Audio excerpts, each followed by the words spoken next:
నగరపాలక సంస్థ కార్యాలయంలో సోమవారం నిర్వహించిన ప్రజా ఫిర్యాదుల పరిష్కార వేదికకు 39 వినతులు వచ్చాయని కమిషనర్ శారదాదేవి తెలిపారు.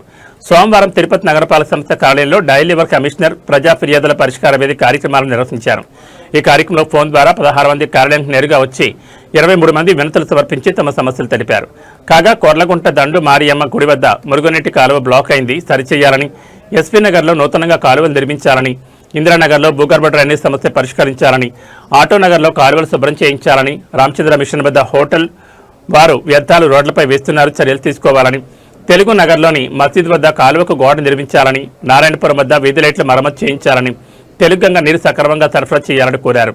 ఈ కార్యక్రమంలో deputy commissioner Amaraiah, superintendent engineer Shyam Sundar, health officer doctor Yuvanvesh, municipal ఇంజనీర్లు Tulasi Kumar Gomathi, secretary Sri Vidya, revenue officer Sethu Madhav, Ravi, డిఈలు ACP Parvathi, Priya, Murthy, surveyor Kuravareddy, horticulture officer Harikrishna, fire officer Srinivasulu, manager Haseem, sanitary సూపర్వైజర్లు చెంచయ్య, సుమతి తదితరులు పాల్గొన్నారు.